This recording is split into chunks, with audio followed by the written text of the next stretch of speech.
Conversations That Matter is a partner program for the Center for Dialogue at Simon Fraser University.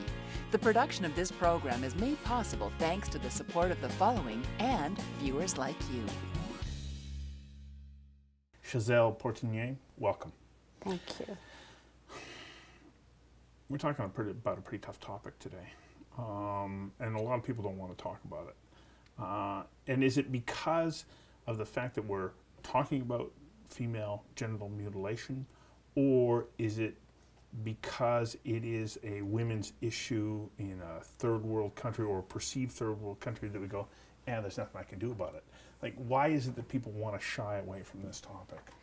Well, it's a very interesting question, and what you've just mentioned are some of the reasons. You know, as soon as you say female genital mutilation, and it's a tough mouthful in any case, people just go like that, you know.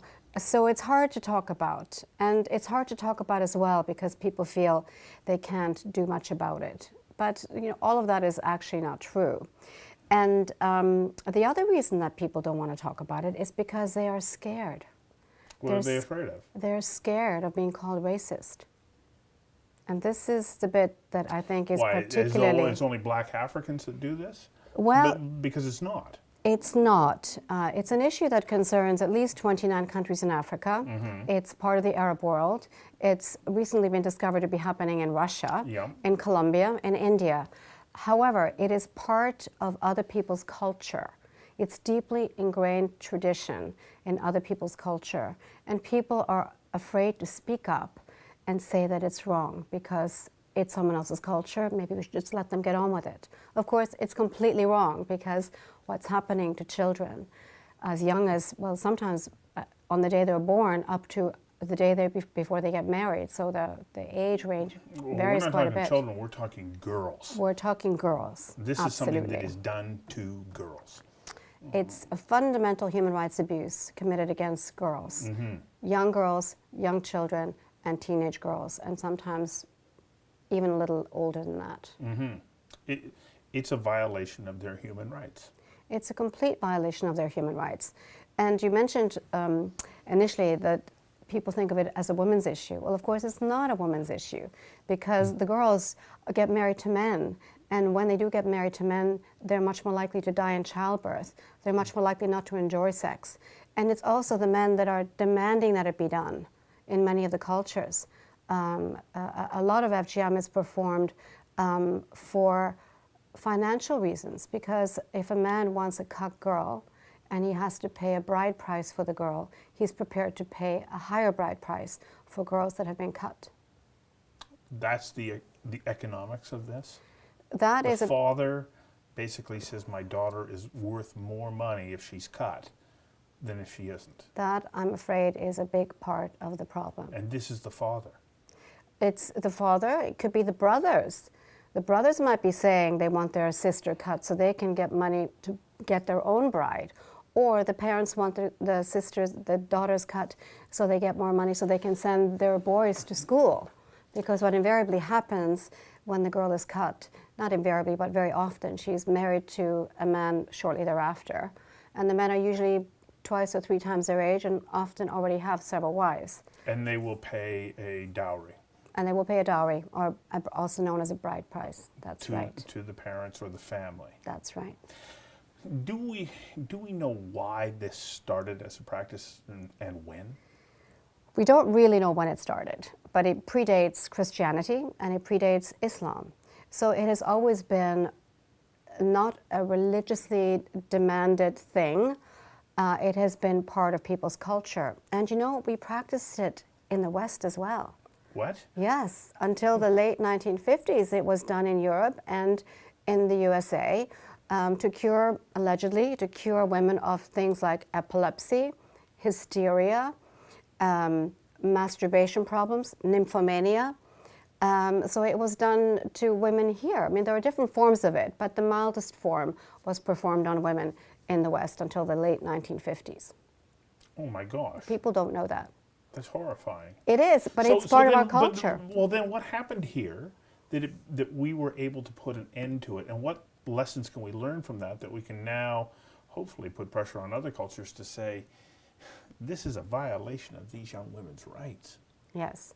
Well, I think it's a clear situation of women's emancipation and science, where it was obviously proven that even if you did this to women, the hysteria did not go away.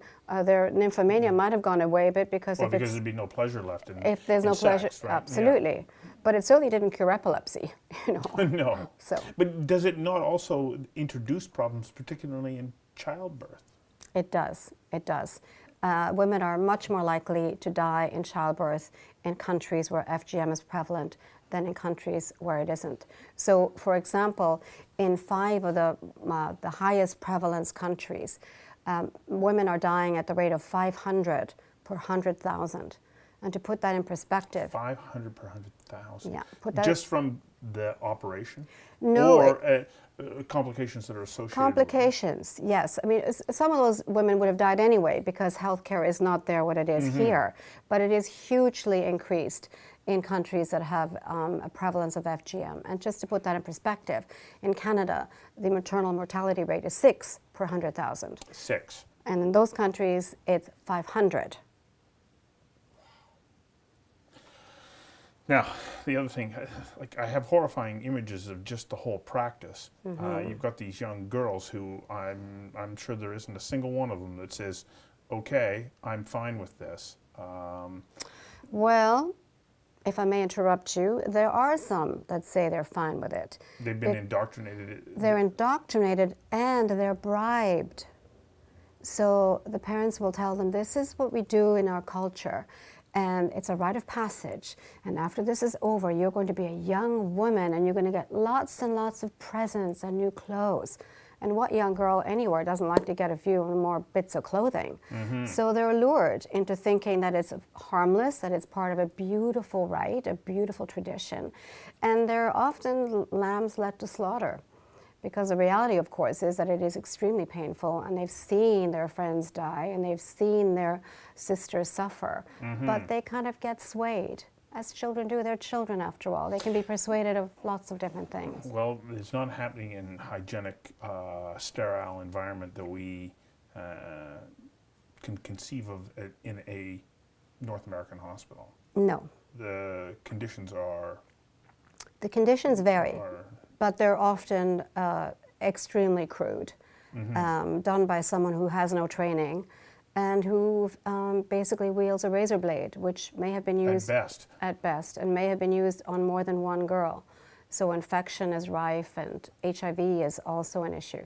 But increasingly, and this is what is even more worrying really, Stuart, is that increasingly it's being done under medical conditions. So in Egypt, for example, where the prevalence is in the 90s, increasingly it's being performed by doctors in hospitals and clinics. So it's worked its way right into the mainstream. It has worked its way into the mainstream. Even where it is illegal, it has worked its way into the mainstream because people are prepared to pay for it. You know, I looked at the trailer for your documentary, and there's that young girl who ran and because of her fear of getting caught. And she talks about the fact that one of her friends died, and she's afraid of that. It must be horrifying for those young women. It is horrifying. You've been there, you've talked to them. I've been there. I've been to Tanzania, where I met girls who are so brave that they're risking everything, including their lives, to run away from mutilation and also, of course, from child marriage. And they are hugely afraid. But 2 of the girls we filmed in a safe house that is looking after these girls, and we interviewed 6 or 7 of them. And 2 of them were extremely clear, extremely clear. They live in an area of Africa where there are lions and leopards and hyenas, and where people like you and I regularly go on safari and see the beauty of nature. These girls are living in that region, and when they run away, they are running through an area that is populated by lions and by hyenas and by leopards. And one girl was hiding in a tree overnight with lions passing. Get back to the point. 2 of these girls said to me categorically, I would rather be eaten by a wild animal than go through FGM. And that is because they have seen their friends, their neighbors, their cousins die. How does that affect you when you hear somebody say that? Well, it's interesting. I've wanted to make this film for a long, long time. And part of the reason I haven't made it is because I always thought it was going to be too difficult to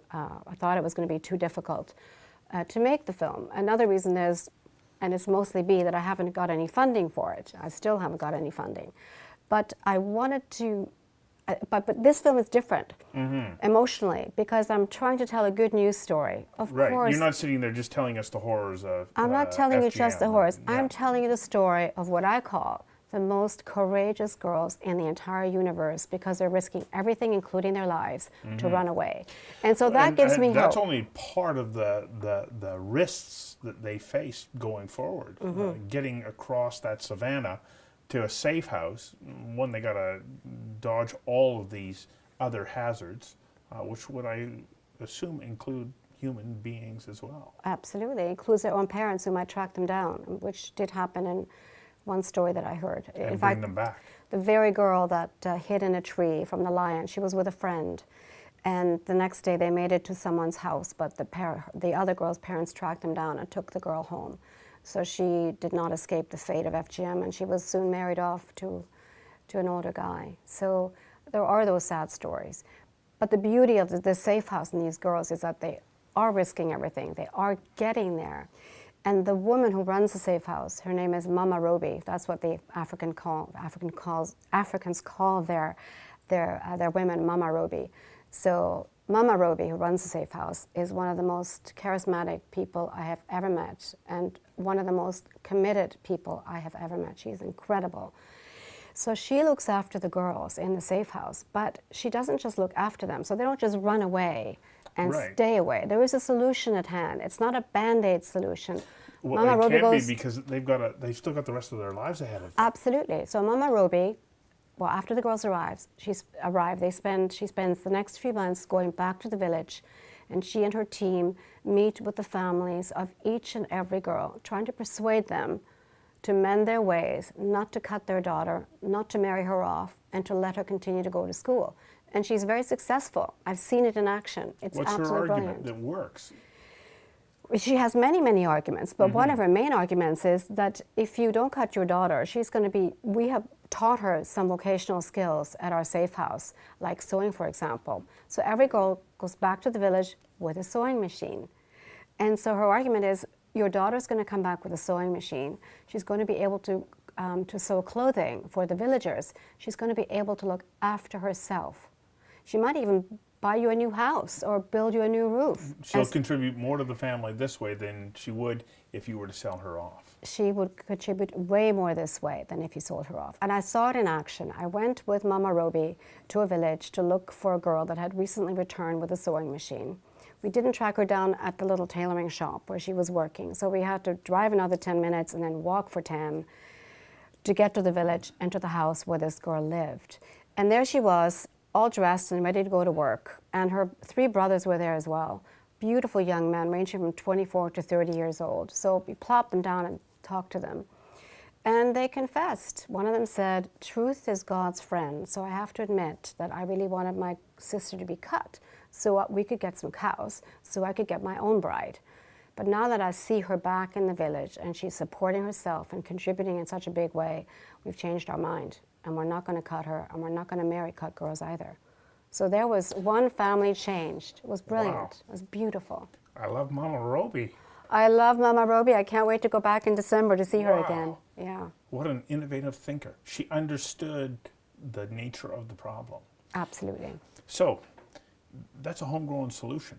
It's something that somebody who intimately understands that environment and can influence change. We're more than half a world away from there. We're about as far away from there as you can get. How can we collectively here support what she's doing so that she can do more of that? And with that kind of influence, maybe we can see some real impact. Absolutely. Well, I'm going to have to correct you here, Stuart. Please forgive me. Okay. We're not a world away from it. We probably have 80,000 survivors in Canada who have gone through this while in their home country and who have arrived on our shores. And the real tragedy here is not the women who are in their 30s or 40s or 50s. The real tragedy is that there are lots of girls that have landed on our doorstep that had this done to them when they were in Africa, maybe at the age of 3 or 4. And they wake up at the age of 15, 16 in biology class, and they see what a girl looks like, and they realize that's not me. Yeah. And for them, there is absolutely nowhere to go. There is no one in Canada dealing with this issue, helping those girls. There are no specialized clinics, there are no helplines, there is absolutely nothing.